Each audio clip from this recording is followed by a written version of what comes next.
Modinagar Hapur road स्थित एक गांव में ट्यूबवेल पर ले जाकर 15 वर्षीय किशोरी के साथ दुष्कर्म करने का मामला सामने आया है।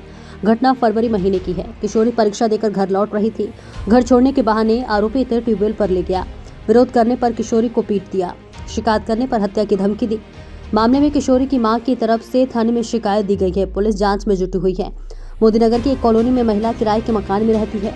उनकी 15 वर्षीय बेटी एक स्कूल में कक्षा 8 की छात्रा है। आरोप है कि एक परिचित की किशोरी पर गलत नजर है। फरवरी में जब किशोरी परीक्षा देकर लौट रही थी तो आरोपी इसे रास्ते में मिला और घर छोड़ने के बहाने स्कूटी पर बैठाकर ट्यूबवेल पर ले गया। वहां किशोरी से जबरन दुष्कर्म किया और मोबाइल में अश्लील वीडियो भी दिखाई। धमकी दी, यदि किसी से इस बारे में बताया गया तो हत्या कर देगा। किशोरी ने उसी दिन अपनी मां को आप बीती बताई। गुस्साई मां आरोपित के यहाँ पहुंची और घटना पर विरोध जताया। इस पर आरोपित ने उन्हें धमका कर भगा दिया। पुलिस ने शिकायत करने पर अंजाम भुगतने की चेतावनी दी, जिससे घबराकर महिला शांत बैठ गई। अब मंगलवार को किशोरी जब स्कूल से रिजल्ट लेने आ रही थी तो आरोपित ने फिर से जबरन ट्यूबवेल पर ले जाने की कोशिश की, लेकिन वह किसी तरह वहां से भागकर घर पहुंची और मां को सारी बात बताई। मोदीनगर थाने में आरोपित के खिलाफ शिकायत दी। एसपी मोदीनगर का कहना है कि शिकायत के आधार पर जांच कर आवश्यक कार्रवाई की जाएगी। क्या नाम जी, मैं बहुत मजबूर हो रही हूँ। आज मेरी बेटी ने मुझे खाकर मरने की कोशिश की और कह रही कि मैं अपने आप को मार दूंगी, जान से ख़त्म कर दूंगी। आज मुझे तहसील मोदीनगर बुलाया गया था एसपी सर ने, और वहाँ पर जा कर के उसका पूरा परिवार पहले से ही बैठा था। सब साथ में, उसकी वाइफ थी, उसकी लड़की थी, उसकी सिस्टर थी, सब थे और भी जने थे।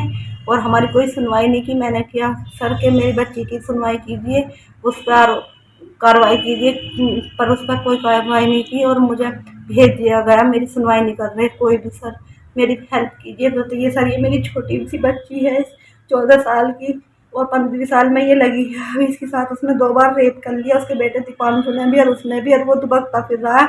और आज जब मैं तहसील गई तो उसका पूरा परिवार वहीं बैठा हुआ था। और जब मैं तहसील, मुझे भेज दिया गया, जब मैं ऑटो से आ रही थी तो उसके परिवार ने हमारे पीछे 4 लड़के लगा दिए मयूरी पर।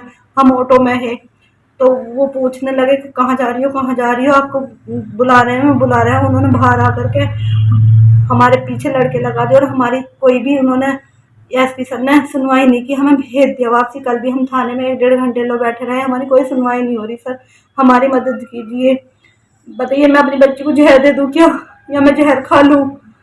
ये बताइए। हम घर से बेघर फिर रहे हैं, वो हमें मारने की धमकी दे रहा है। और क्या नाम जी, हमारे पीछे लड़के लगा रखे हैं उसने। मैं जगह जगह अपनी बच्ची को दुबकाती फिर रही हूँ, मैं कहाँ पर रहूँ? उसका डॉक्टर मनीष नेहरा नाम है और उसके लड़के का नाम दीपांशु है। किसी को तो अरेस्ट करवाइए सर, हमारी मदद कीजिए। ये मेरी बच्ची है, मासूम सी। 2 बार इसे अपनी 12 पर ले गया, वो इसके साथ रेप किया है। 8 फरवरी को और 13 फरवरी को इसके पेपर भी नहीं दे दिए, इसके स्कूल से भी नाम कट गया, इसका रिजल्ट भी नहीं मिला। आज मैं वहां पर गई थी, मोदीनगर तहसील पर बुलाया, मुझे वहां से भी वापसी भेज दिया, कोई सुनो। मैं 1 साल से मनीष नेहरा के यहाँ रह रही थी, वो मकान पर, भविया पुत्र मकान है और किराए पर रह रही थी मैं सर। और क्या नाम जी, मैं बाहर भीतर जाती हूँ, जॉब करती हूँ, मतलब मेहनत मजदूरी। और वो आता था घर पर मेरे बाद और बिटिया सब बहुत गंदा गंदा बोलता था। इसे अपने कामों पर बिठाकर इसे गंदी गंदी वीडियो दिखाता था और इससे बहुत बदतमीजी से पेश आता था। इसके कपड़े में, मतलब अंदर शरीर में इसकी उंगली करता था गंदी गंदी, और इस सब कुछ गंदी गंदी वीडियो दिखा करके और इसे बिठा करके बहुत गंदी गंदी बात करता था और इससे रेप करता था बेटी से। फिर ये 8 फरवरी को अपने पेपर देने गई तो वहां से इसे पकड़ लिया जबरदस्ती और इसे अपनी 12 पर ले गया। फिर इसने घर पर आकर मुझे कुछ नहीं बताया, इसे धमका दिया कि तेरे छोटे भाई को जान से खत्म कर दूंगा अगर तूने अपनी मम्मी से बता दिया। फिर ये 13 फरवरी को पेपर देने गई 12 बजे के बीच में, तो 1 बजे इसका पेपर था। तो फिर ये जा रही थी तो फिर इसे दोबारा ले गया हुआ, ऐसे करके इसने रुक के भी मचाया कि अंकल रहने दो, मैं नहीं जा रही, अम्मी मारेंगी, मैम मारेंगी। इसने पेपर, मुझे पेपर देने जाना है, मैं दिलवा दूंगा तुझे पेपर, चल चल। इसे फिर दोबारा 12 पर ले गया मेरी बेटी को। जब ये शाम को घर पाई तो ये रो रही थी वहां पर कि मेरे दर्द हो रहा, मैं काम पर साई। जब शाम को तो मैंने पूछा कि क्या हुआ, इन्हें बताया नहीं, मुझे डर के मारे। मैंने पूछा इससे कि क्या हुआ बेटा, बता मुझे, मैं तेरी अम्मी हूँ तो मुझे नहीं बताएगी तो कैसे पता चलेगा क्या बात हुई तेरे साथ में। इसके दर्द हो रहा था बहुत ज्यादा पेट में। तो कहने लगी कि अंकल मनीष नेहरा आपके पीछे आते थे और मेरे से ही गंदी गंदी बात करते थे और मुझे अपनी गोद में बिठा करके बहुत गंदा गंदा कहते हैं, बहुत मतलब गंदा करते हैं मेरे साथ में, मेरे शरीर में उंगली वगैरह करते हैं अम्मी। और मैं पेपर देने जा रही थी तो उस दिन भी 8 तारीख को गई और आज भी मैं 13 तारीख में जब पेपर देने गई 13 फरवरी को, तो वो मुझे अपनी टूरल पर ले गया बिठाकर और मेरे साथ में बलात्कार किया। और मेरे दर्द होने लगा तो उन्होंने मुझे दवाई दे दी खाने के लिए और उसने मुझे धमकी दे दी कि अगर तूने अपनी अम्मी से बताया या मेरे नाम की रिपोर्ट करने की भी कोई कोशिश की पुलिस में या कहीं भी तो तेरे छोटे भाई को मार दूंगा और तुझे भी मार दूंगा, ऐसा करके। फिर हमने उसके डर से उसका घर छोड़ दिया। यही मेरी इज्जत है, यही सब कुछ है मेरी। हमने पुलिस में भी रिपोर्ट करने की कोशिश की तो उसने हमें धमकी दे दी। फिर मैं यहाँ पर रहने लगी गुरुद्वारा रोड पर, तो वहां पर मेरी बच्ची एक दिन रिजल्ट के लिए जा रही थी 4 तारीख को, इसी 4 तारीख को।